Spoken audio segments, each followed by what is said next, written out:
Today is Saturday, the 31st of December 2022, and the very last day of the year for this calendar year. And this is the 63rd session on mindfulness for beginners, organized from the Nissarana Vanaya Forest Monastery. And I would, on behalf of all of us, I would like to welcome with much respect Venerable Bhante Homagama Dhamma Kusala Thero, who is participating for today's session, representing Nissarana Vanaya. So with that, I would also like to welcome with much warmth all the participants participating in this session through Zoom, as well as listening in through the Facebook page of the Satipasala Foundation. So our program agenda will span as first the in-session mindfulness practice guided by Venerable Bhante, and then we will proceed on to the Q&A discussion, and after that, with a slight introduction on how to commence mindfulness practice in your own home, we would then proceed to the talk on mindfulness and then wrap up the program, providing some space again for questions on the talk itself. So with that, I would like to invite with much respect for Venerable Bhante to commence with the in-session mindfulness practice. Over to Bhante, much merits. Hello everyone. Now today we will take some time to do a mindful listening session. I thought that we can do a mindful listening session today. For this you have to just make sure that you are seated comfortably. Adjust your seat if necessary. Then you can close your eyes gently and be aware that you are sitting. Now I have a bell with me, a singing bowl. I would ring it, and you just try to listen to the sounds that it's making. From the beginning to the end, we will try to listen to the sounds that this singing bowl is making. Once those sounds are over, simply notice what comes to your field of awareness. Maybe you start to hear the sounds from your surrounding. Nature sounds, various people talking, working, vehicle noises. Those sounds may come to your field of awareness. Just simply allow them to come and go while you being aware. That way we will try to be mindful for a few moments.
Now you may open your eyes again.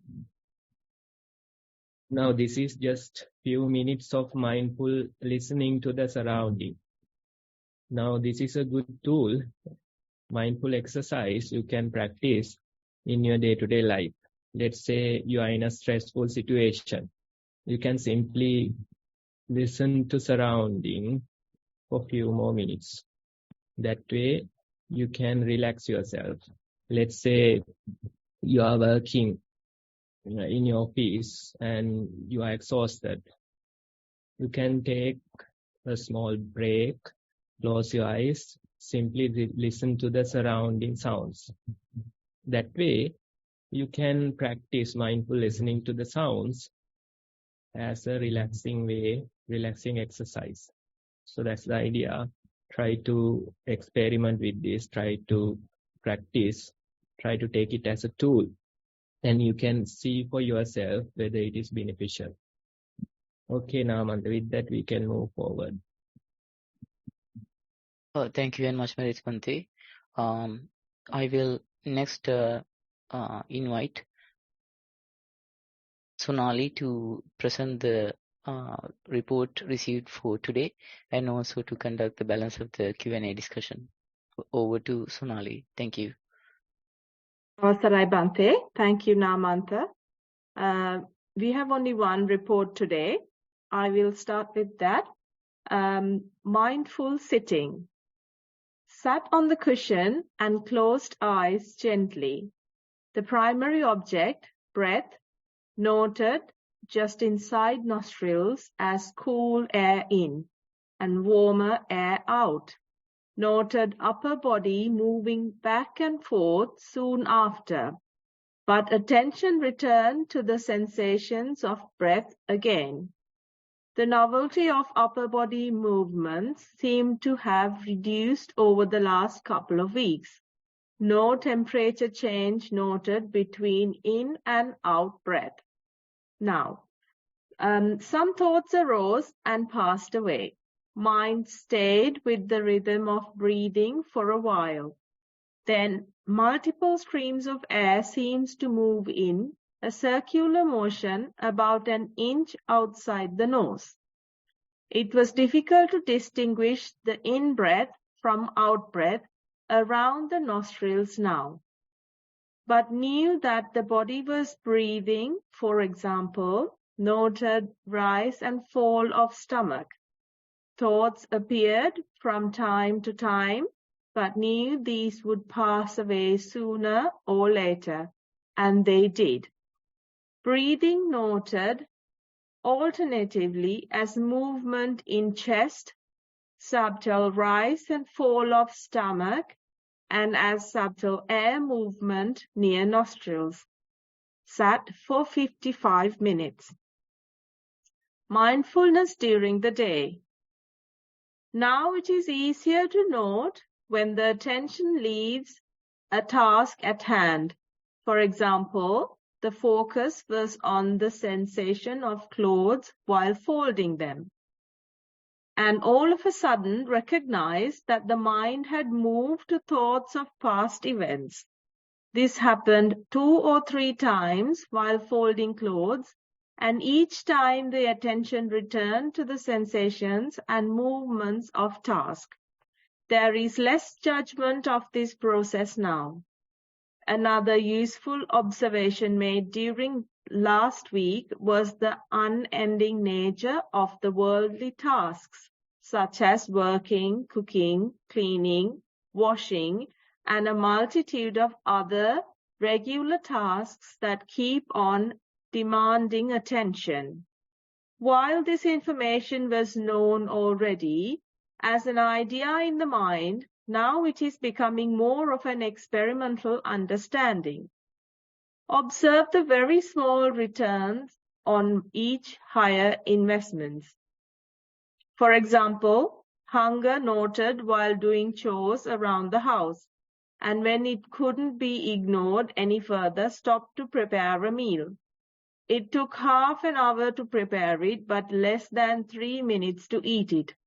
Then there was still washing up and tidying up to do before returning to the chores. Such high effort for such low outcome. Same noted with cleaning, shopping, working, seemingly never-ending rotations that are so time-consuming. While in a similar situation 2 days ago, choose to make something simple which required little time, effort, and ingredients to prepare. The demanding part of the mind was unhappy with this simple choice, but it made sense to the other part of the mind to save time when possible and invest it in self-awareness and in the formal practice. Dear Bhante, look forward to your valuable feedback and much merit to the organizers. End of report. Okay, thank you for sharing your experience. As you can see, when we practice mindfulness, let's say when we practice mindful sitting, we can notice the in-breath. We can notice the out-breath. That is how we start, right? But when we continue with our observation, when we continue for a while, we can see how the breath is changing. And with time, probably the difference between the in-breath and the out-breath, it disappears. You can see it disappears, and that's observation is there, right? So it's a sign that even in the world, we value things differently, right? Some things we value more, some things we value less, right? So this difference is disappearing. That's the idea. That's the idea of the practice. If you value something more than other things, then of course, it will create difficulty in your life. Other things you will refuse, other things you will reject while valuing certain things more. So this is happening all the time in our mind. We select one object over thousands of others, right? One mind object, we select over thousands of others. Let's say you see sights from your eyes, you hear sounds, you feel bodily sensations, then various thought processes are there. Among all these things, you pick one. You value one more than the rest. So this is happening all the time. That's why it says, it feels like inside our mind, there are multiple egos trying to fight each other, trying to win over others. This is happening all the time. Mahavir, he is saying we are polypsychic. Not just simple ego, but we have multiple egos inside us. According to our practice, we say mind and the objects. So objects are fighting for attention. Sights are there. They are asking for our attention. Colorful, vivid sights come and they try to grab our attention. Sounds are there. Beautiful sounds are there asking for our attention. Then various bodily sensations are there. Taste, smells. Then various memories, emotions, mind objects are there. Right? So these things are asking for our attention. They fight each other, trying to get our attention. So this is how the world is. This is the world that we create inside our mind, and we select one over the other gang. We pick one over the rest. So this is happening all the time. When you meditate, we give you breath to observe. You start observing, you see the in-breath, you feel the out-breath, you continue your observation, and with time, you realize the difference disappears. Difference between the in-breath and the out-breath, it disappears.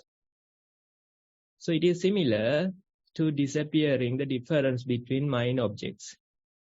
We are usually valuing one thing over the rest. But when we meditate, this difference disappears. With time, with training, we value all the things equally.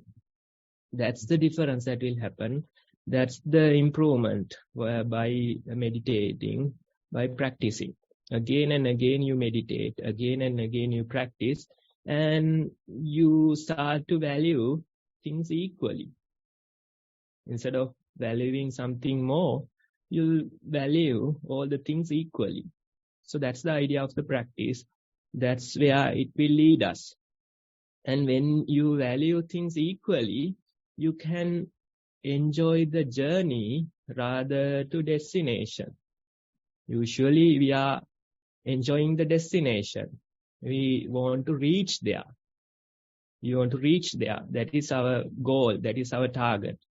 But when you value things equally, instead of reaching somewhere, instead of enjoying the destination, you tend to enjoy the journey. So that's why even day-to-day practice, you can see this is repetitive, utterly repetitive, various things you do, right? 30 minutes for cooking and 3 minutes for eating that meal, right? So if you value certain things differently, then you will never be happy, because majority of the tasks are menial. They are repetitive. Again and again we are cooking. Again and again we are brushing. Again and again we are washing ourselves. So instead of valuing something differently, instead of valuing a destination, we try to value the journey. We try to appreciate the journey. So each and every task that you do is your journey.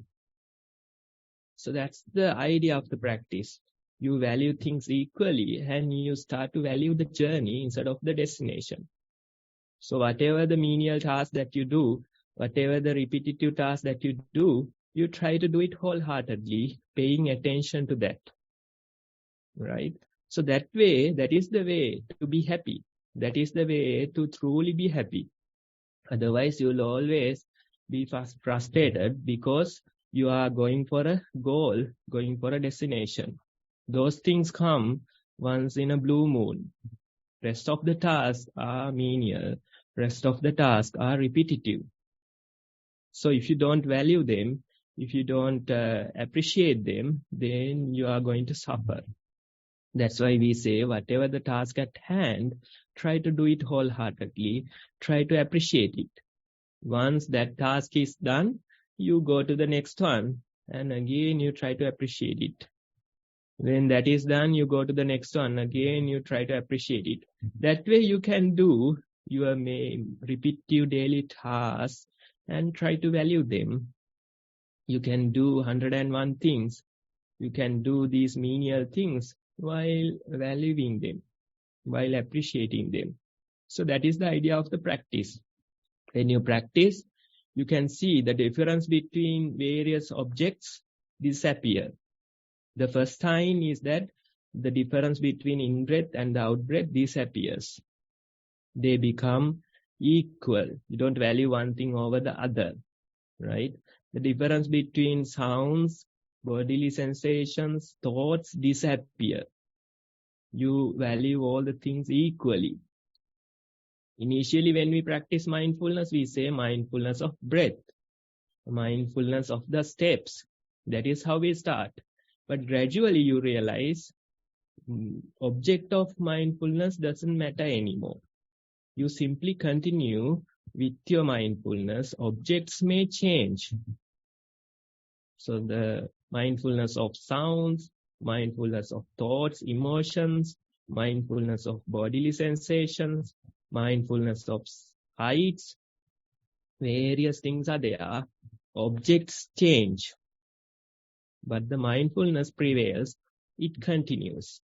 So this is the idea of the practice. The difference between various objects disappear. We don't value certain things over other things. Everything becomes equal in value. So whatever the task that you do, whatever the activities that you have to do, menial, good, repetitive activities, you simply value them equally. You do the task at hand wholeheartedly. So that's the idea. When you continue again and again, you can see you are starting to value the journey instead of the destination. And valuing the journey is the way to be happy, way to be truly happy. So continue, try to do these menial tasks while appreciating them. Take the task at hand and do it wholeheartedly and try to appreciate it. They could be repetitive, they could be menial, but still again and again you are doing the task at hand and try to value it, try to appreciate it. Do it wholeheartedly, then move to the next one. Again, do it wholeheartedly, move to the next one. So this is the very practice. Try to practice and you may share your experience again. Thank you, Bhante. That's good advice for all of us. That's the end of report, so I will give some time for anyone to ask questions. Please raise your Zoom hand and I will let you unmute yourself. I don't see any hands raised. Bhante, I've got a question that's from the session this morning, the mindfulness session this morning. You were telling us to listen to the sounds, which I very intently did, and it was a very windy morning in UK here this morning. So there were a lot of sounds coming from the nature. So my technique for sort of mindful listening has been usually to give this sound a label, so I could move on from that and not be in it, but I'm not sure if I'm doing it right. So I would give like, oh, that's wind, or that is my wind chime, and I kind of move on from there. I'm not sure if this is right or not, but I did find a flaw in that kind of technique that I'm using, because when Bhante made a noise from something which I didn't know what it was, I couldn't see what it was, I don't know what it was, so I found myself dwelling on that for a little bit longer, saying, what is that sound? So I don't know if this is a right technique to do, or whether I should be not thinking of it at all. I'm not really sure. So Bhante, your advice would be good. Right. So when being mindful, especially listening to the surrounding sounds, we allow them to come and go naturally. We don't have to label them.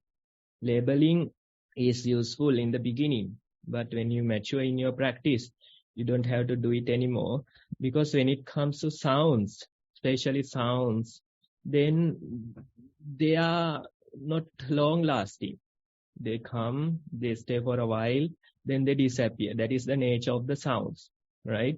So we can be mindful because they are just appearing, disappearing, and they don't last very long. Thoughts are different. Thoughts might take a while to disappear, and you can, start overthinking, thinking, and even for few minutes you can continue with the thoughts. But sounds are not like that, and simply just come and go. They last only split seconds, right? So that way you just simply listen to them. You don't have to label them, trying to identify the sounds. It's good that you couldn't identify the sound that I made, right? That way you got stuck, you got confused whether this is the right way.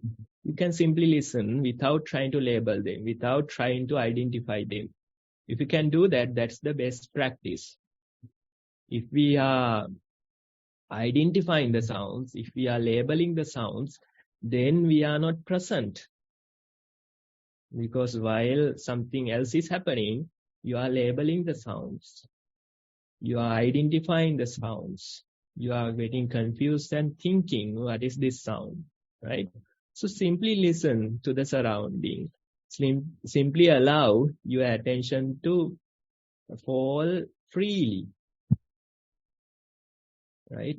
It will go freely, attention will flow freely, and various sounds may come. Especially if you are in a city, if you are in a car, traveling, driving, then of course you can hear a lot of sounds.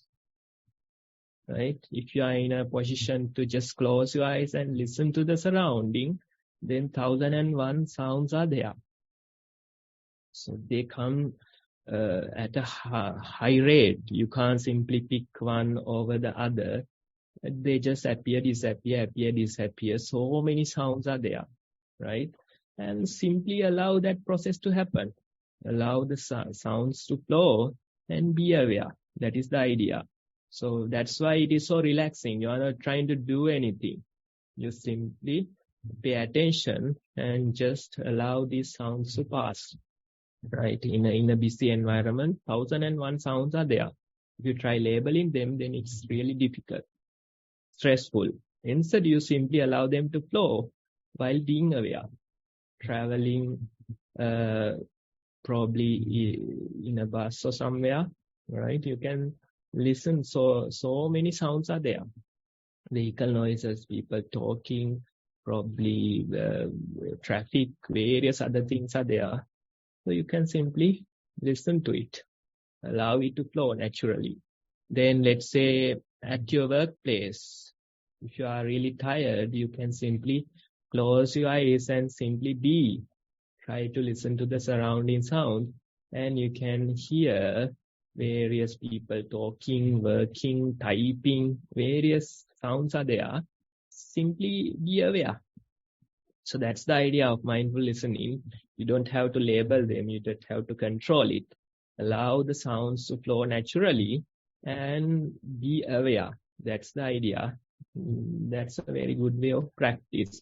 And when we listen, we can feel that whole world of sounds are there, right? If you go to nature, if you close your eyes and simply listen, you can see a sound world, various birds, different sounds, then sound of the wind, sound of the trees, sound of various other creatures, whole different world.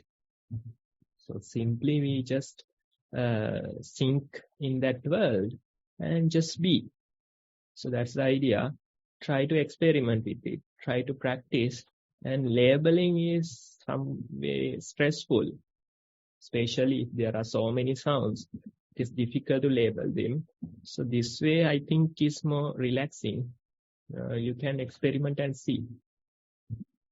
Thank you, Bhante. I think I was also trying to kind of control the situation in a way. Like you said, maybe I shouldn't be doing that. I can see a few more hands up. Would you like to ask your questions? Is it Hiranti? Would you like to unmute yourself and ask your question first? Hiranti, would you like to unmute yourself? Okay, I managed to. Thank you. Thero Sannai Bhante. So that means every sound you just note it, or just let it, just like a thought, we just observe it? Is that, I wasn't very clear regarding the previous answer, Bhante, Sonali's question. Yeah, simply you just close your eyes, sit comfortably, allow things to flow naturally, and just be aware, right? When you be aware, you can hear various sounds from your surrounding. Sometimes you may feel your bodily sensations and thoughts appearing, disappearing. Various things are there. You just simply be aware. That's the idea of the practice. And if you can add your experience, probably mindful sitting, walking, try to do this and share your experience. That will be the way to proceed. It's the same for thoughts as well, isn't it, Bhante? When thoughts comes, you just observe them and let it go, isn't it? Isn't that the way? For you, I would recommend something different, right? For you, I would recommend trying to observe your body more and more, trying to observe your steps more and more. That is how you should be starting. Yeah. Try to go through our beginner's guide.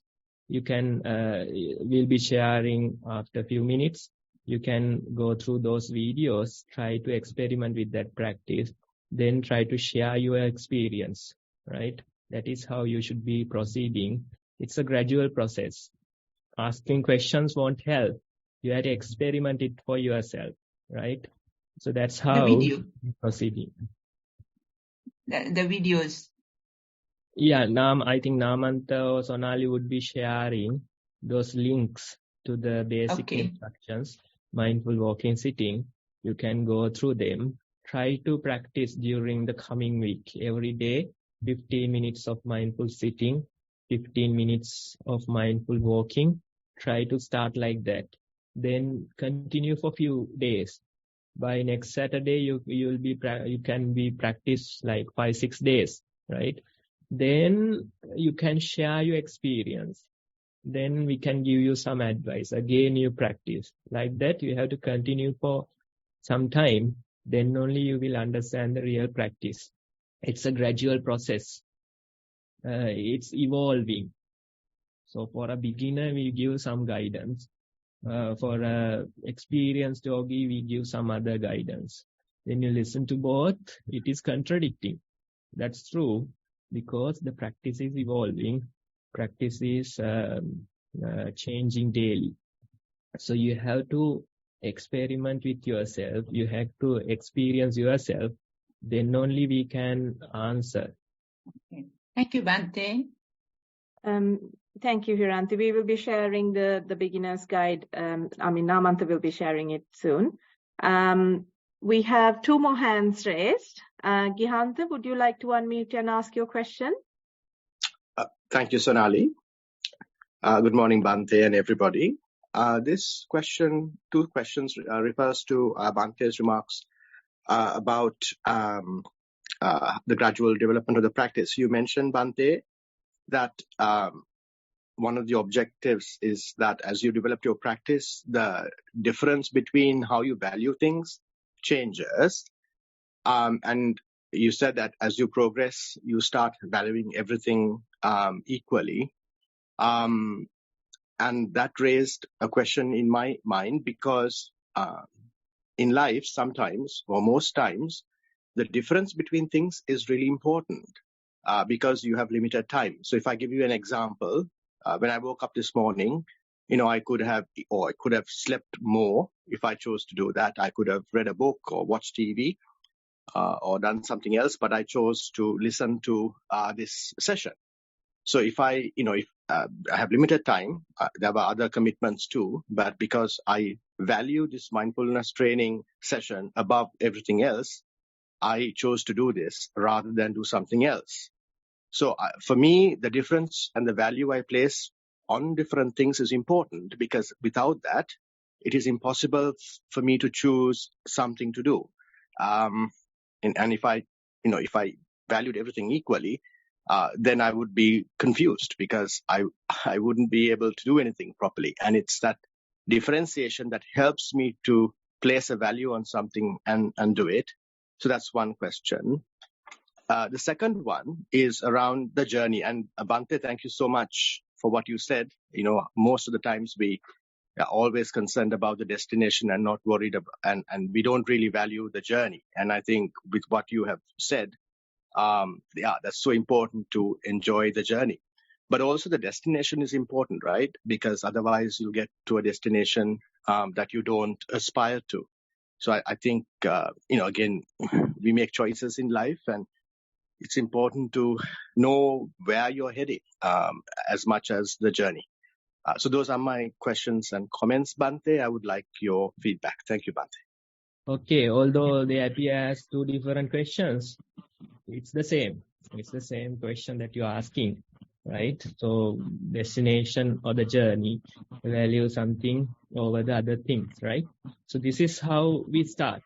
This is the beginning. This is the starting point. We think we have to value things differently, and that's how we survive. Then we think we have to think about the destination. That's how we survive, right? So this is how we start. This is the starting point. But when we practice, you realize probably within months, within years, you realize that when you value things equally, your journey, your life become more and more blissful, right? It's a gradual process. I know where you are coming from. I had those questions as well. When I started, I had those questions. I had so many goals. I had things that I valued more over the other things. That's how we all start. But when we practice little by little, initially with the practice, the difference will disappear in your mind. That's what I said earlier also. This happens in our mind. It is happening all the time. We select one over the other things, right? That process gradually changes, and you can see in your sitting practice, in your walking practice, you start to value things equally. With that gradual change, in your daily life also, you start to value things equally, value things similarly, right? So that's how the practice will grow gradually. As you say, initially we think that we need this desire, let's say desire, we need desiring, right? We need desire to survive. That's how we begin. In a way, you are correct. We need the desire for the practice as well. If we don't have desire towards the practice, then we won't be doing it.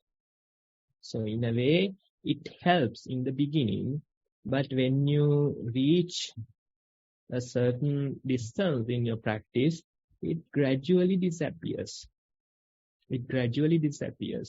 There's this analogy of climbing a mountain is given, right?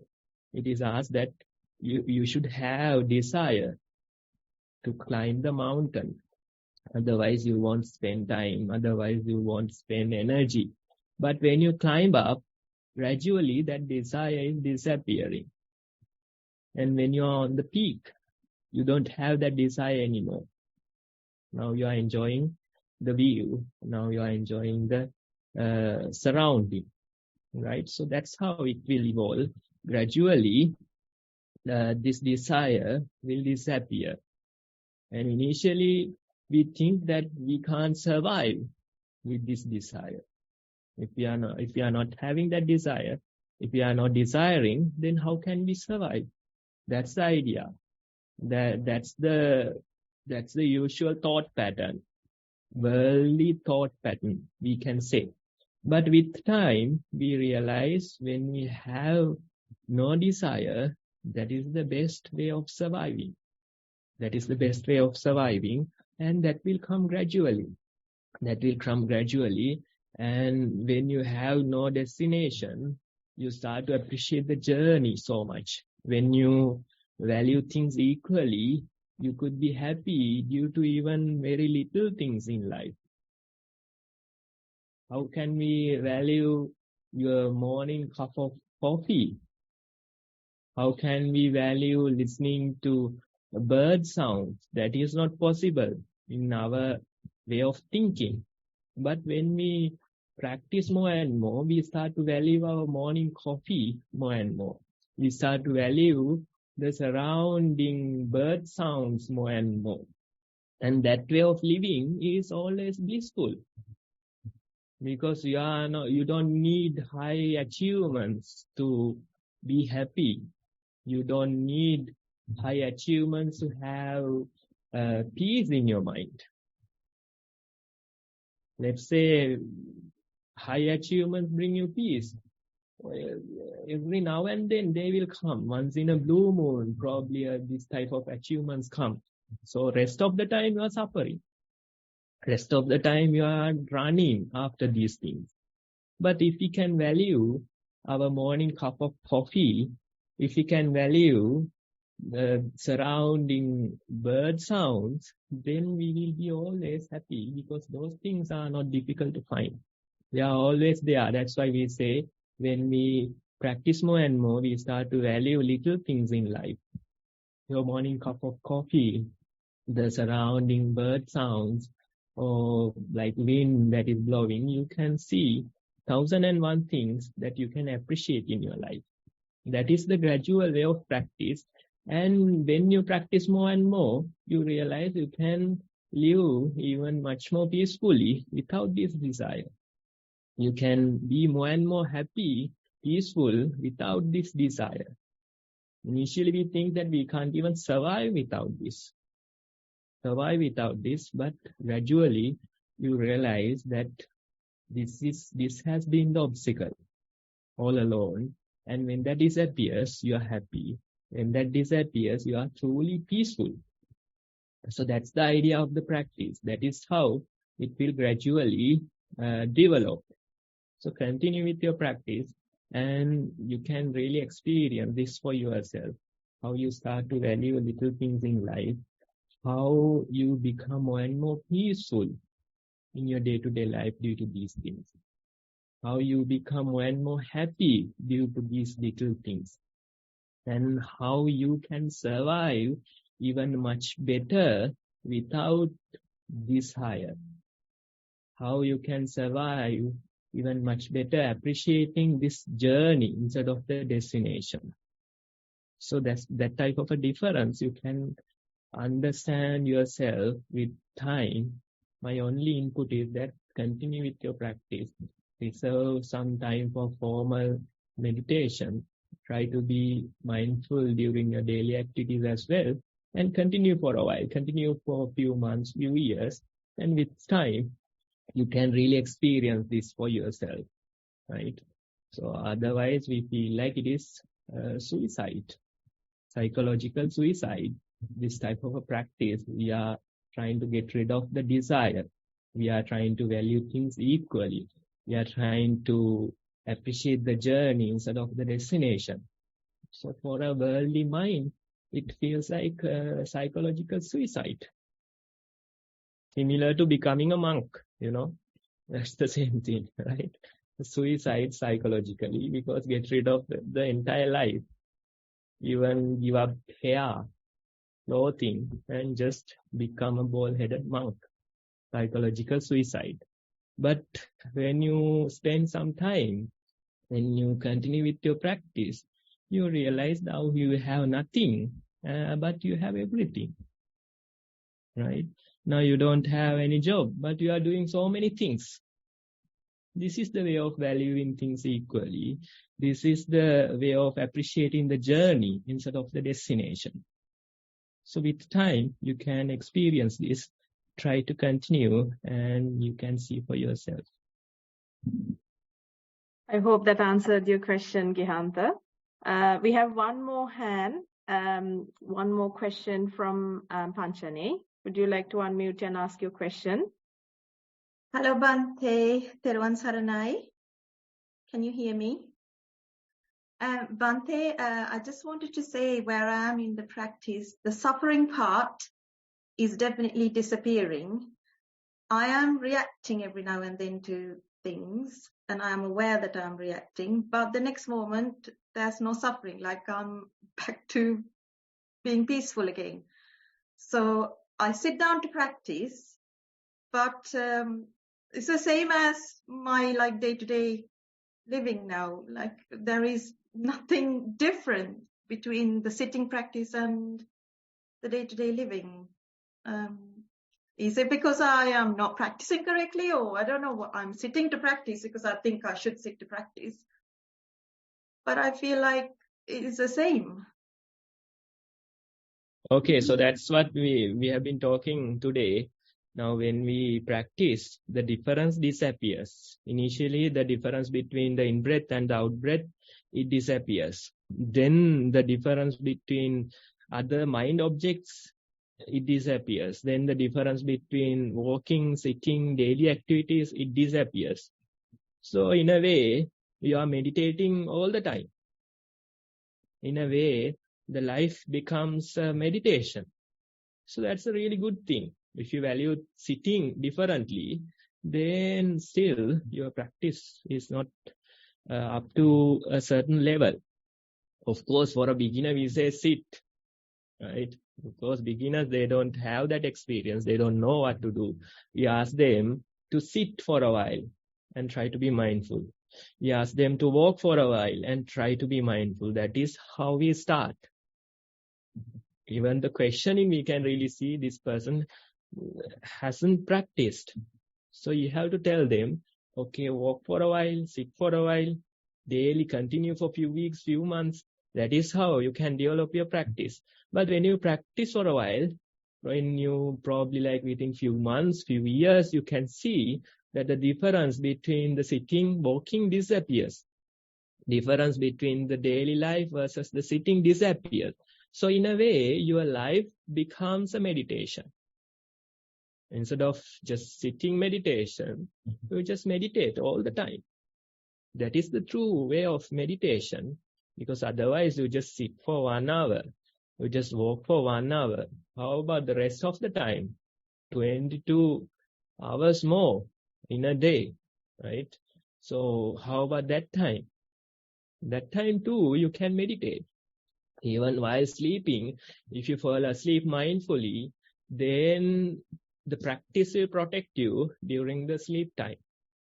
It says, if you fall asleep mindfully, the mindfulness will continue till you wake up. And you are protected, your mind is protected during the sleep time as well. So that's the way, and your life becomes meditation, right? I'm not saying that day-to-day friction will be there. You have to maintain this body. You have to feed it. You have to do other things. You have to do your daily tasks. So they won't disappear. But the suffering part will disappear.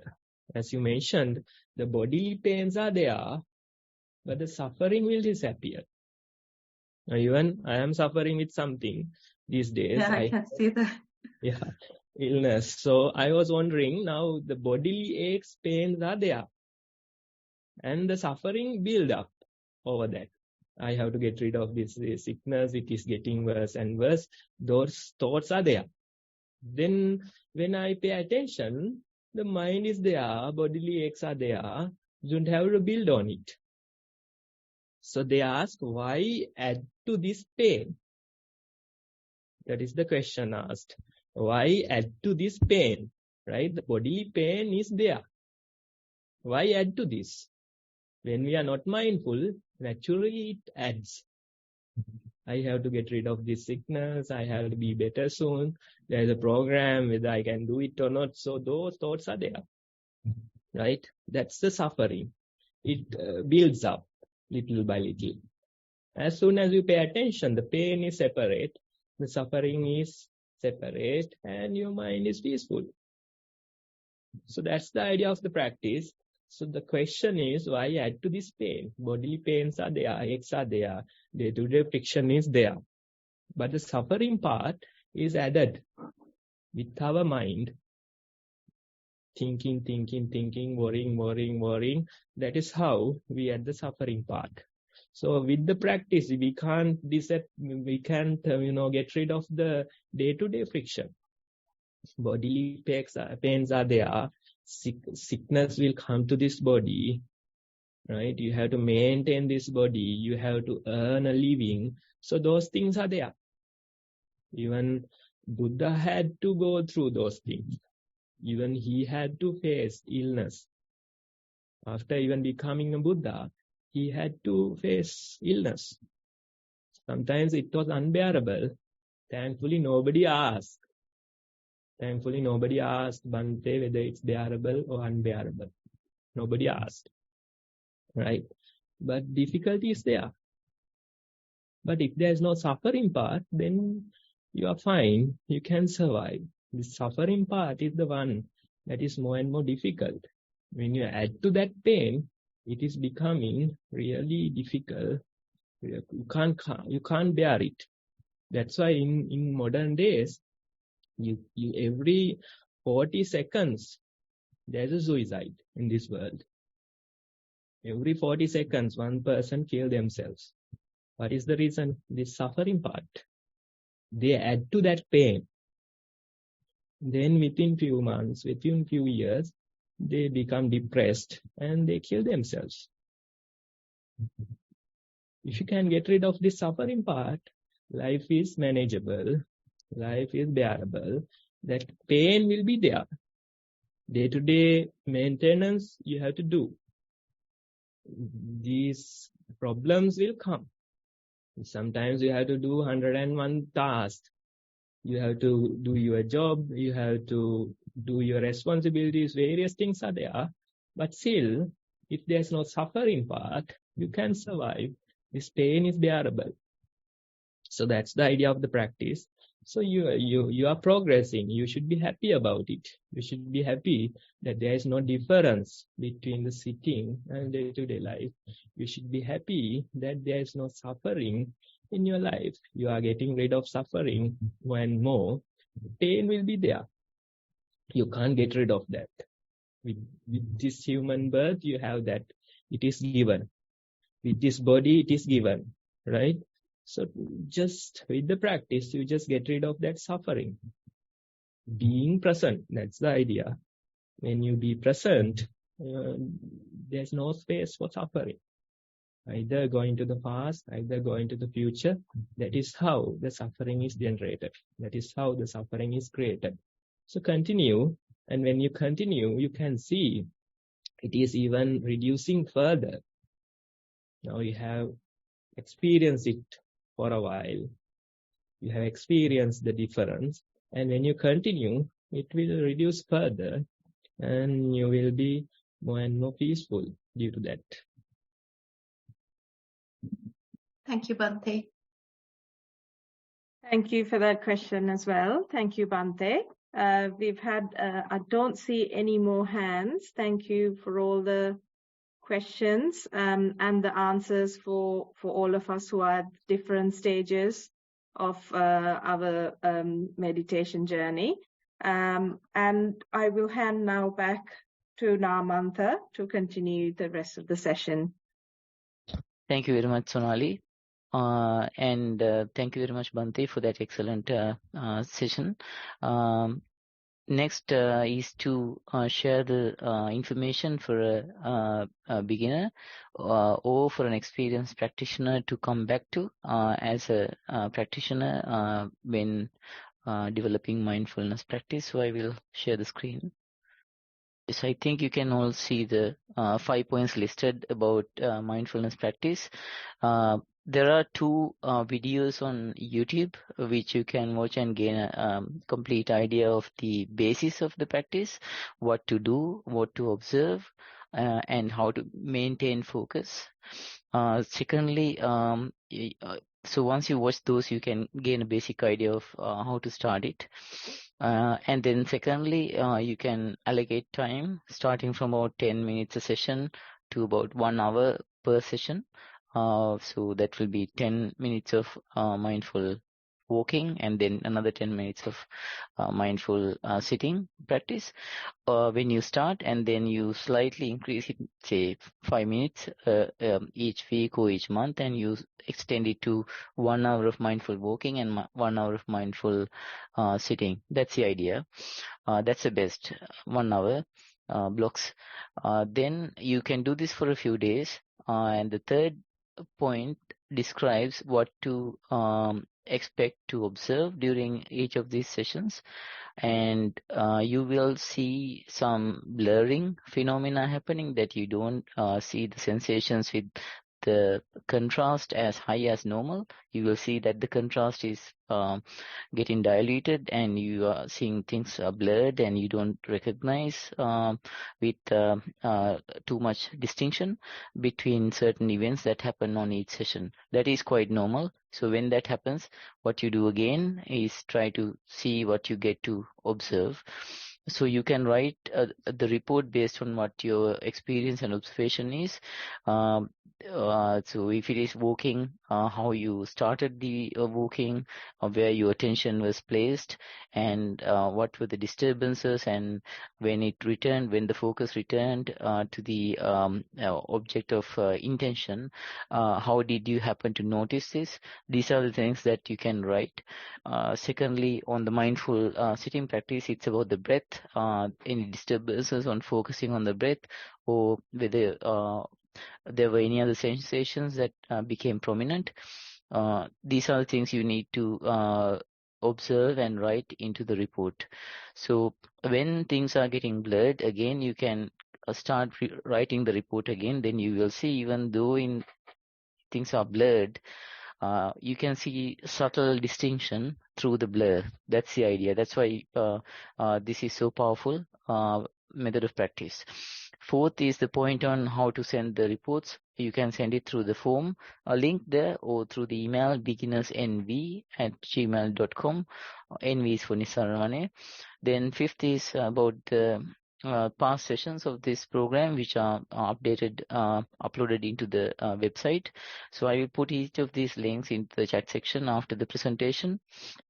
While this is intended for a beginner as a guide, even for an advanced or expert practitioner, which you would be by now if you have been attending more than 30 or 40 sessions by now, then it will still be good for you as a basis to come back to when you feel something is different from when you started.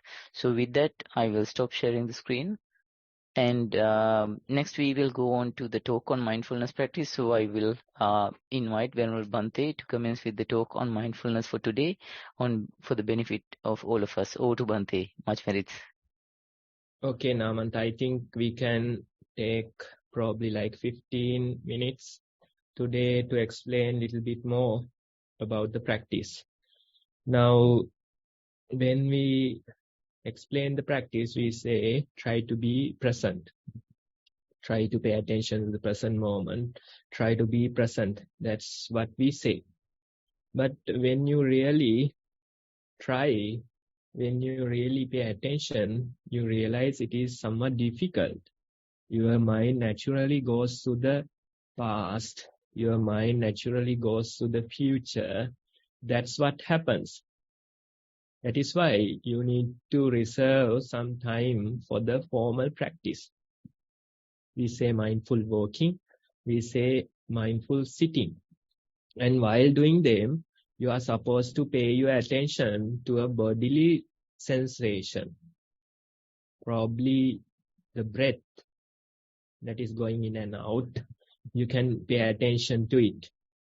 Probably while walking, you can feel your feet, how the feet is touching the ground, how the weight is shifted from one leg, between one leg the other. You can feel these things. And you are advised to pay attention to a bodily sensation. A bodily sensation that is prominent to you. While walking and sitting, you try to observe it again and again. You try to observe more and more breath cycles. You try to observe more and more steps while walking. This way, you train your mind to be present. When you observe a bodily sensation, you are utterly present. When you feel your breath, you know for sure that you are present. When you feel your steps, or when you feel the sensations of your palm, you know for sure that you are present.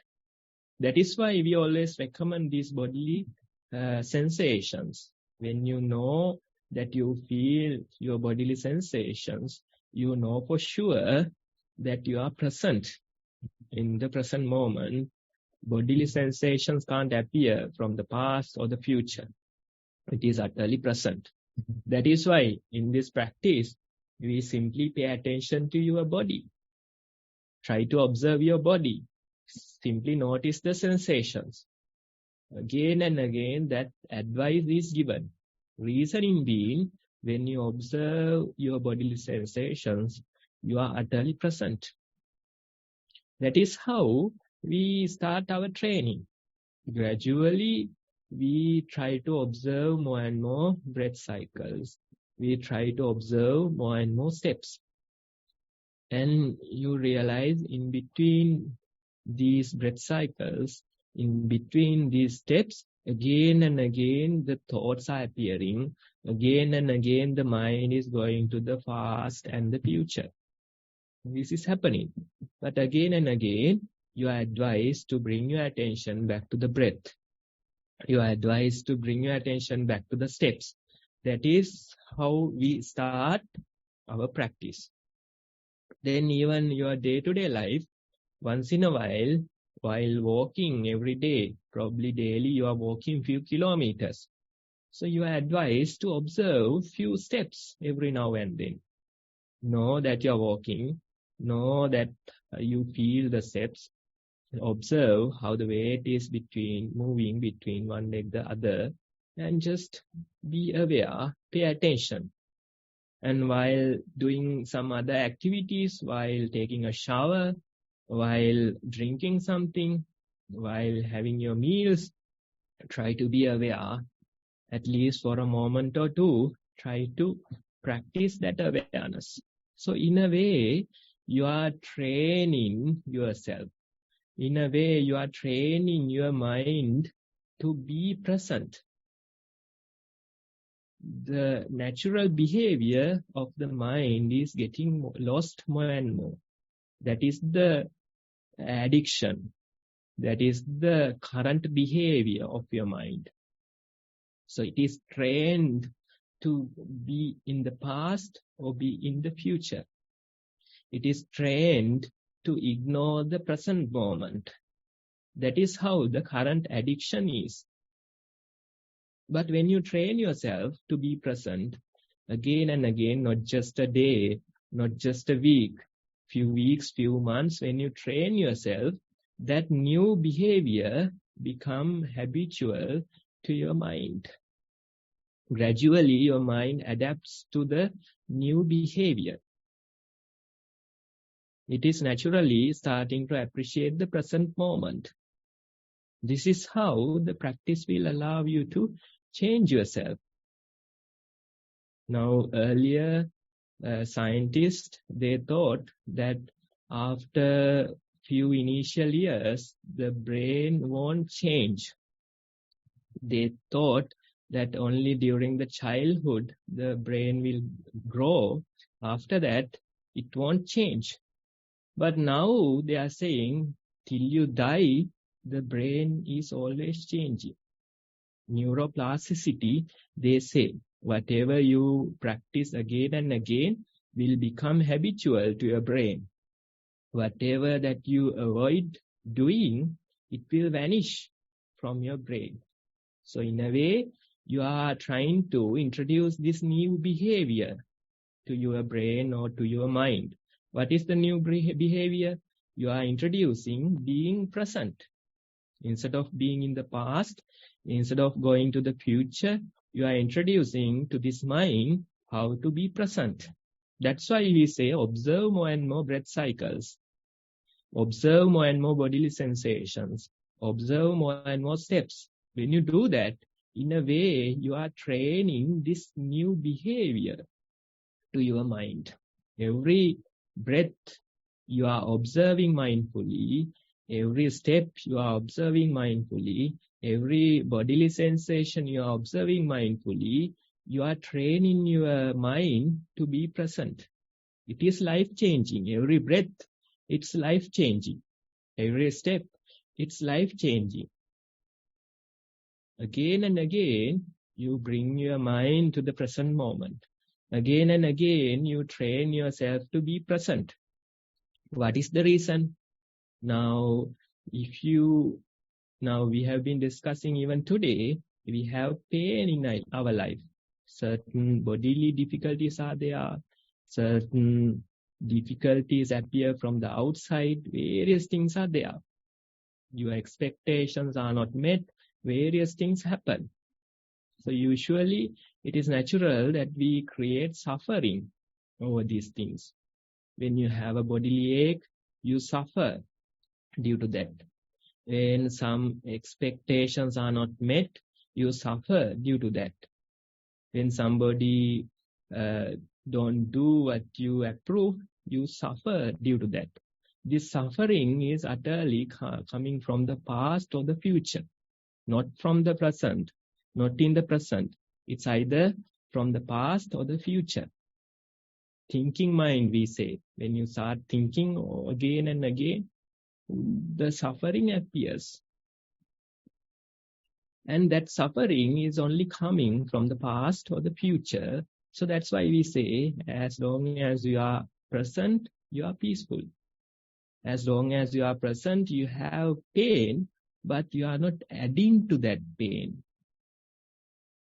That's why again and again they are asking, why add to that pain? The pain might be there, but why add to it? So that's the secret of being present. When you are present, the pain could be there, but there is no suffering. The suffering is coming either from the past or the future. Again and again, you train your mind to be present, to appreciate the present moment and not go to the past or the future. That's why we say every breath that you observe, you are changing the behavior of your mind. You are introducing this new behavior. Every step that you are observing, you are changing the behavior of your mind. You are introducing a present moment to your mind.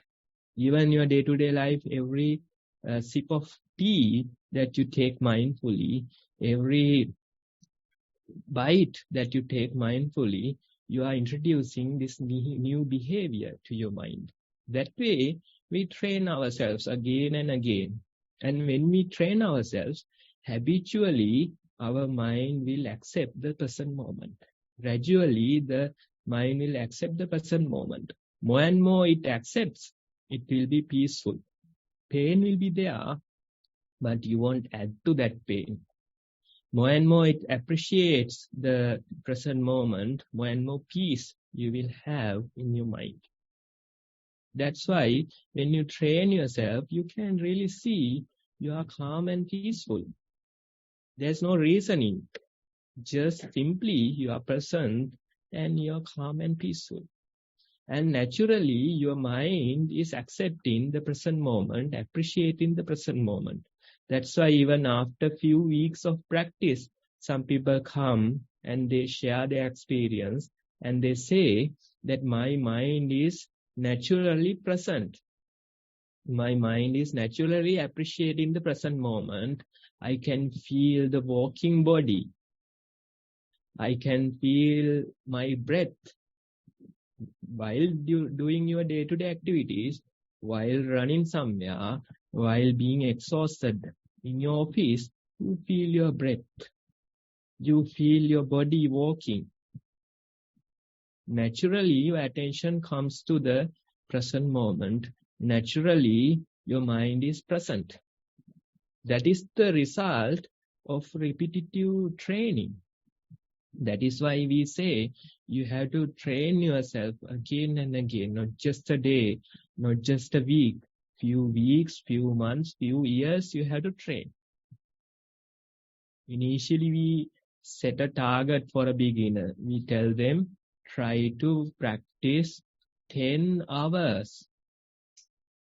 Formal meditation, mindful walking, mindful sitting, try to practice 10 hours at least. Then they come and say, okay, I have tried for so long. I have tried for a month. Now I have covered 10 hours. What should I do next? Then we say, try to practice 100 hours. Then even after a few months, probably that person will come and say, okay, finally, I have done 100 hours now. What should I do next? Then that advice should be, try to practice 1,000 hours. Then that person is even more disappointed. He goes away, again start practicing, and finally covering 1,000 hours, he'll come and say, okay, I'm not even bothered to tell you, but I have covered 1,000 hours. What should I do next? Then that person is advised to cover 5,000 hours. Then again he goes away. After a few years, he might come and say, okay, I have covered 5,000 hours. He is not even asking the question, what should I do next? Then he is advised to cover 10K hours. 10,000 hours you should be covering. When you cover 10,000 hours, you won't even come to report the progress. That is how you are gradually developing, and with this development, your mind is becoming more and more present, more and more peaceful, and the desire will gradually disappear. That's why after practicing 10,000 hours, nobody will come to present their progress, because the desire has disappeared. They know the practice for themselves. They know the peace for themselves. Gradually, it will come. Gradually, it will disappear. When you practice 10 hours, you have so much motivation. You have so much eager to report. When you practice 100 hours, you are so much motivated. You have this eager to report. When you practice 1,000 hours, still you have so much motivation. When you practice 5,000 hours, you just sit for the sake of sitting. You just walk for the sake of walking. And when you practice 10,000 hours, you simply meditate all the time. Whether it could be sitting, whether it could be walking, whether it could be day-to-day activities, you meditate. Simply life becomes meditation. Living becomes meditation. That's how gradually you will develop. So take this time frame. If you can at least practice 5,000 hours. I know it's a big number. I know you live a busy life. But start with 2 hours per day. Try to continue for a few weeks, few months. When you do that, you realize gradually the numbers are adding. Gradually the numbers are adding.